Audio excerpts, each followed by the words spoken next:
श्री राम के गुणों का वर्णन हमने पिछले अध्याय में सुना। इन गुणों के बारे में मैंने तो आज तक नहीं जाना था। जानते हैं श्री राम के राज्याभिषेक का प्रस्ताव किस प्रकार रखा गया।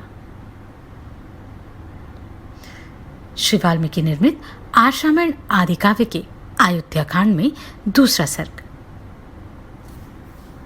आप सभी से अनुरोध है कि यदि आप इन वीडियोस को लाइक, शेयर या सब्सक्राइब नहीं भी कर सकते तो इन्हें पूरा अवश्य सुनें। उस समय राजसभा में बैठे हुए सब लोगों को संबोधित करके महाराज दशरथ ने मेघ के समान शब्द करते हुए दुदुम्बी की ध्वनि के सदृश अत्यंत गंभीर एवं गूंजते हुए उच्च स्वर से सबके आनंद को बढ़ाने वाली यह हितकारक बात कही। राजा दशरथ का स्वर राजोचित स्निग्धता और गंभीरता आदि गुणों से युक्त था, अत्यंत कमनीय और अनुपम था। वे इस अद्भुत रसमय स्वर से समस्त नरेशों को संबोधित करके बोले, सज्जनों, आप लोगों को यह तो विदित ही है कि मेरे पूर्वज राजा धीराज ने इस श्रेष्ठ राज्य को यहाँ की प्रजा का किस प्रकार पुत्र की भांति पालन किया है। समस्त इक्ष्वाकुवंशी नरेशों ने जिसका प्रतिपालन किया है, उस सुख भोगने के योग्य संपूर्ण जगत को अब मैं भी कल्याण का भागी बनाना चाहता हूं। मेरे पूर्वज जिस मार्ग पर चलते आए हैं उसी का अनुसरण करते हुए मैंने भी सदा जागरूक रहकर समस्त प्रजाजनों की यथाशक्ति रक्षा की है। समस्त संसार का हित साधन करते हुए मैंने इस शरीर को राजछत्र की छाया में बूढ़ा कर दिया।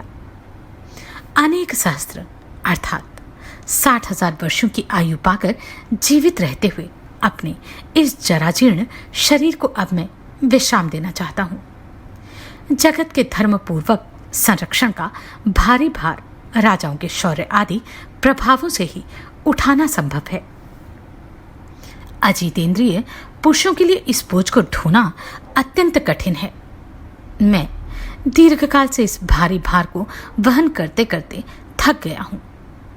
इसलिए यहां पास बैठे हुए इन संपूर्ण श्रेष्ठ द्विजों की अनुमति लेकर प्रजाजनों के हित में कार्य में अपने पुत्र श्री राम को नियुक्त करके अब मैं राजकार्य से विश्राम लेना चाहता हूं।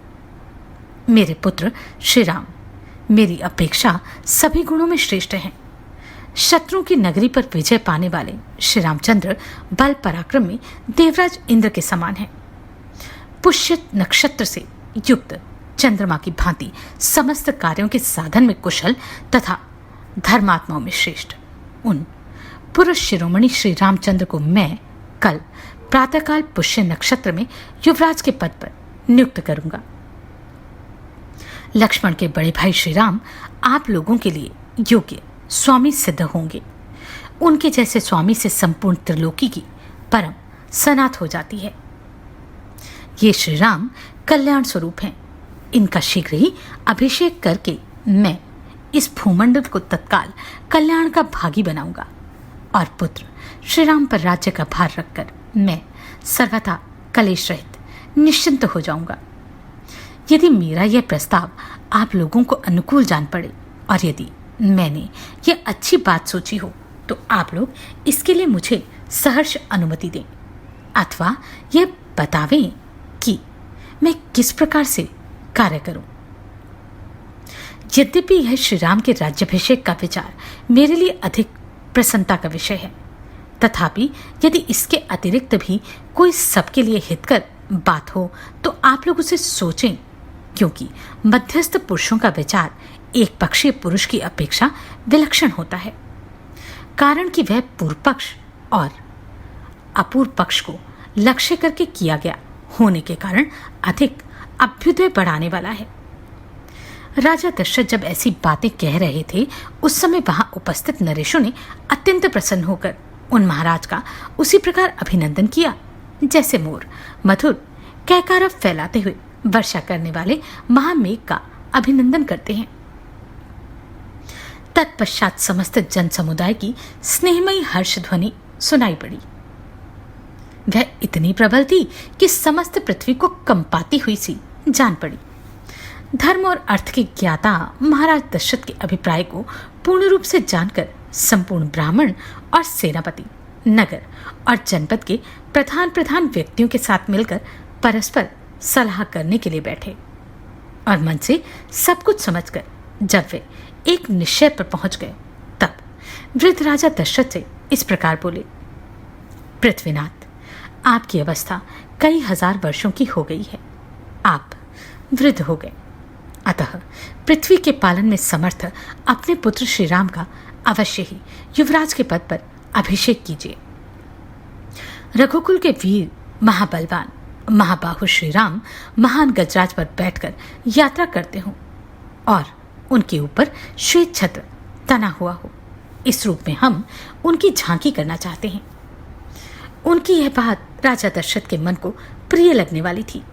इसे सुनकर राजा दशरथ अनजान से बनकर उन सब के मनोभाव को जानने की इच्छा से इस प्रकार बोले, राजागण, मेरी यह बात सुनकर जो आप लोगों ने श्री राम को राजा बनाने की इच्छा प्रकट की, इसमें मुझे यह संशय हो रहा है जिसे आपके समक्ष उपस्थित करता हूं।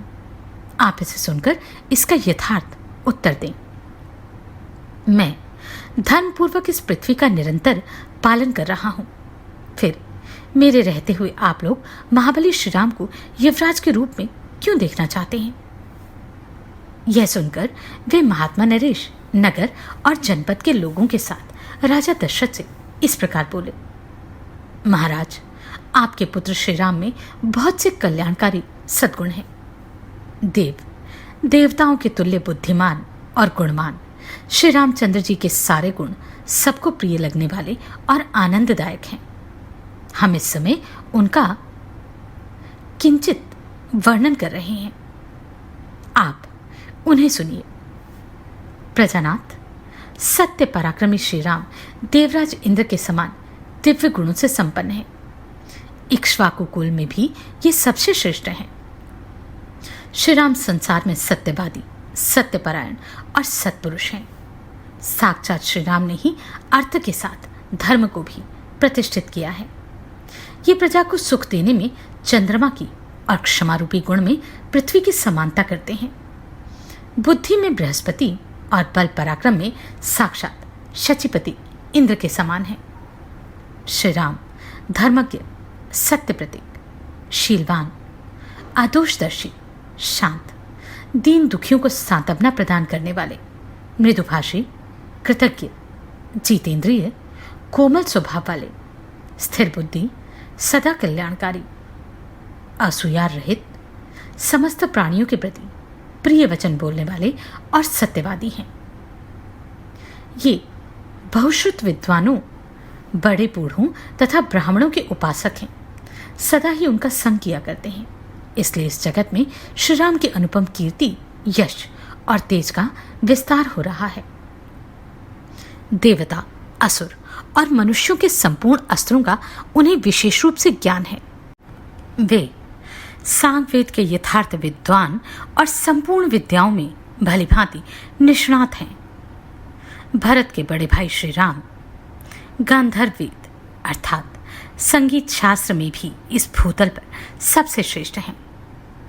कल्याण की तो वे जन्मभूमि हैं। उनका स्वभाव साधु पुरुषों के समान है, हृदय उदार और बुद्धि विशाल है। धर्म और अर्थ के प्रतिपादन में कुशल श्रेष्ठ ब्राह्मणों ने उन्हें उत्तम शिक्षा दी है। वे ग्राम अथवा नगर की रक्षा के लिए लक्ष्मण के साथ जब संग्राम भूमि में जाते हैं, उस समय वहां जाकर विजय प्राप्त किए बिना पीछे नहीं लौटते। संग्राम भूमि से हाथी अथवा रथ के द्वारा पुनः अयोध्या लौटने पर वे पूर्ववासियों से स्वजनों की भांति प्रतिदिन उनके पुत्रों, अग्निहोत्र की अग्नियों, स्त्रियों, सेवकों और शिष्यों का कुशल समाचार पूछते रहते हैं। जैसे पिता अपने औरस पुत्रों का कुशल मंगल पूछता है, उसी प्रकार वे समस्त पूर्ववासियों से क्रमशः उनका सारा समाचार पूछा करते हैं।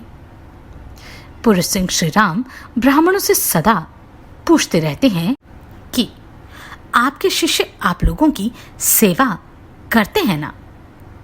क्षत्रियों से यह जिज्ञासा करते हैं कि आपके सेवक कवच आदि से सुसज्जित हो आपकी सेवा में तत्पर रहते हैं ना? नगर के मनुष्यों पर संकट आने पर वे बहुत दुखी हो जाते हैं और उन सबके घरों में सब प्रकार के उत्सव होने पर उन्हें पिता की भांति प्रसन्नता होती है। वे सत्यवादी, महान धनुर्धर, वृद्ध पुरुषों के सेवक और जितेंद्रिय हैं। श्री राम पहले मुस्कुराकर वार्तालाप आरंभ करते हैं। उन्होंने संपूर्ण हृदय से धर्म का आश्रय ले रखा है। वे कल्याण का सम्यक आयोजन करने वाले हैं। निंदनीय बातों की चर्चा में उनकी कभी रुचि नहीं होती।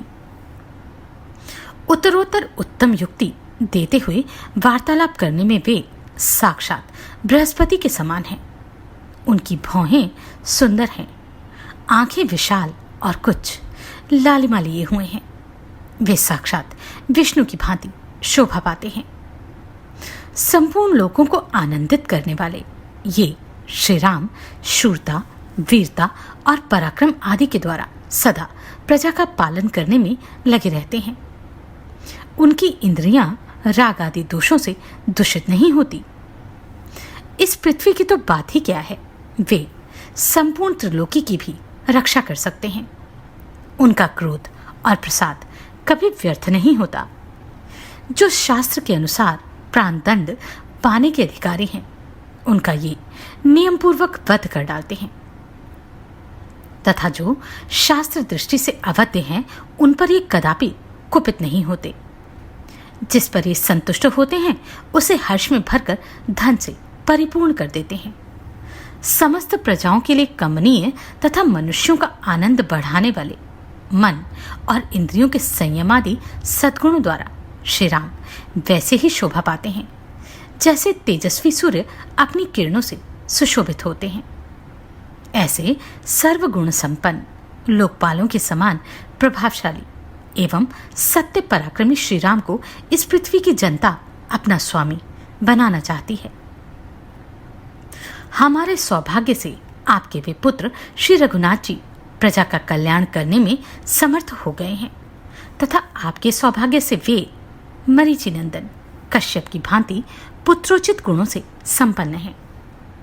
देवताओं, असुरों, मनुष्यों, गंधर्वों और नागों में से प्रत्येक वर्ग के लोग तथा इस राज्य और राजधानी में भी बाहर भीतर आने जाने वाले नगर और जनपद के सभी लोग सुविख्यात शील स्वभाव वाले श्री रामचंद्र के लिए सदा ही बल, आरोग्य और आयु की शुभ कामना करते हैं। इस नगर की वृद्ध और युवती, सब तरह की स्त्रियां प्रातः और सायंकाल में एकाग्रचित होकर परम उदार श्री रामचंद्र जी के युवराज बनने के लिए देवताओं से नमस्कार पूर्वक प्रार्थना किया करती हैं। देव, उनकी वह प्रार्थना आपकी कृपा प्रसाद से अब पूर्ण होने वाली है। नृपश्रेष्ठ, जो नीलकमल के समान श्याम कांति से सुशोभित तथा समस्त शत्रुओं का संहार करने में समर्थ हैं, आपके उन ज्येष्ठ पुत्र श्री राम को हम युवराज पद पर विराजमान देखना चाहते हैं। अतः वरदायक महाराज, आप देवादिदेव श्री विष्णु के समान पराक्रमी, संपूर्ण लोगों के हित में संलग्न रहने वाले और महापुरुषों द्वारा सेवित अपने पुत्र श्री रामचंद्र जी का जितना शीघ्र हो सके प्रसन्नता पूर्वक राज्याभिषेक कीजिए। इसी में हम लोगों का हित है। इस प्रकार श्री वाल्मीकि निर्मित आश्रामण आदि काव्य के अयोध्या कांड में दूसरा सर्ग पूर्ण हुआ। आप सभी को कोटि कोटि साधुवाद। आपने इन वीडियोस को इतना प्रेम दिया। नमस्कार, मैं आभा शर्मा जावास। यदि आपको मेरा ये प्रयत्न सराहनीय लगा हो तो मुझे सब्सक्राइब करके प्रोत्साहित करें